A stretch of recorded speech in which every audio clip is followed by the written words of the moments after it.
In this video, I'm going to talk to you about the morale of your figures on the tabletop.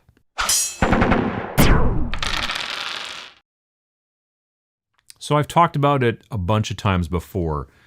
When I first started really getting into tabletop wargaming, I was originally taught Space Hulk, the kind of old school, kind of hybrid gateway between board game and tabletop wargame.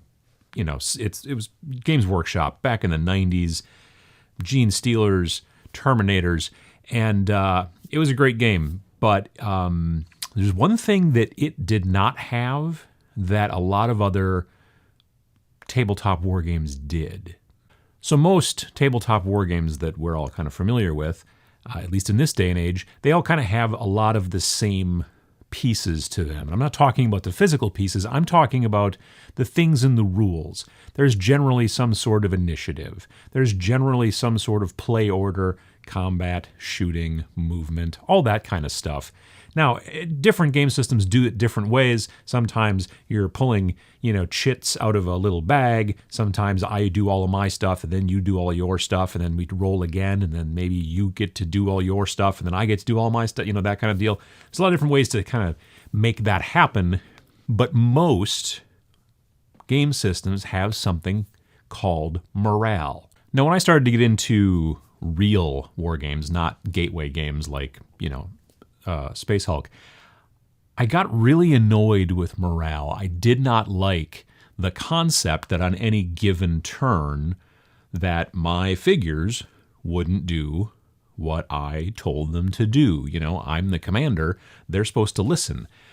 But the concept is that, and this is the concept behind just about any morale mechanic that you're going to find in just about any war game, the concept is that in the real world of actual battle, it's very different than, say, in simulation or in practice. In the real world of battle, it's very difficult to get people to do what you say. When you say, hey, you see that machine gun nest that's just spitting out bullets? Go over and make that guy cut it out. Just run up over there and, I don't know, stab him in the head or whatever you got, do something, but that's got to stop over there. That's hard to get a person to say, okay, all right, yeah, I'll do that, sure. Because, there's bullets coming out of that gun and they could hit you in any part of your body, which would be bad. So the concept of morale in a tabletop war game is designed to show that sometimes morale will break. And these figures have had enough of it, and they're going to leg it and go to whatever the closest board edge is, or something like that. Sometimes they just disappear. Games like Age of Sigmar, at the end of the Battle Shock phase, if you roll poorly, those guys just take off. You lost 2 more guys from that army, or from that unit, or maybe 3, or whatever. And then there are other games, generally kind of older, more historical game sets, where it's not so much that the morale's on the back end of the whole kind of turn sequence. Frequently, it's a little bit more on the front end. It's not so much that your guys are going to break and run off, although that can also certainly happen in a lot of different, rule sets like that. But in a lot of those rule sets, they just don't do what you told them to do this turn. You know what I mean?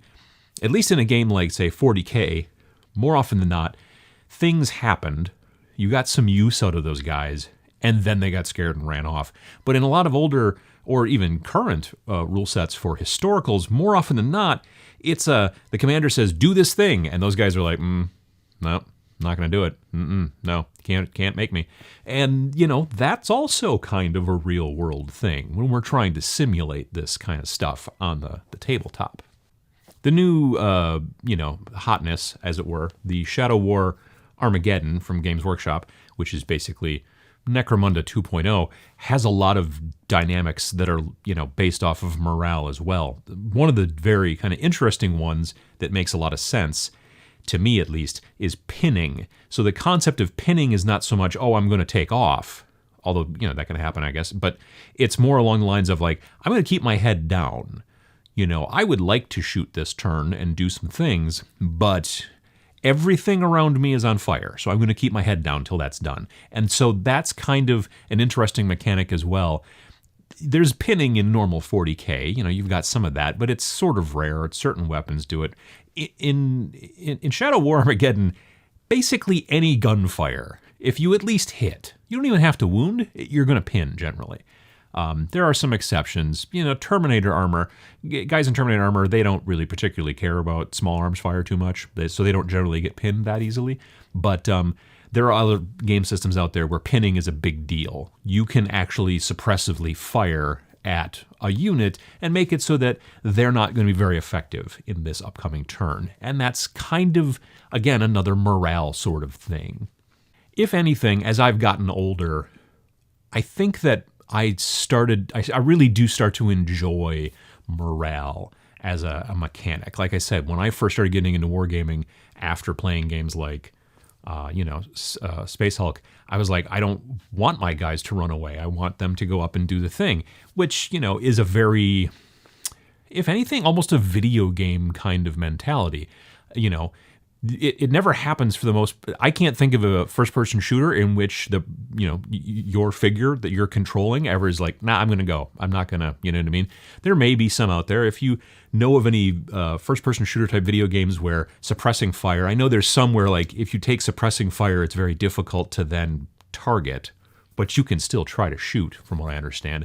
But there's never been a game I've seen, a video game where you're just like, well, no, I think that we're going to run off, actually. You know what I mean? You're controlling that figure, and that's where I was coming from when I was kind of starting to move into wargaming. I was coming from video gaming.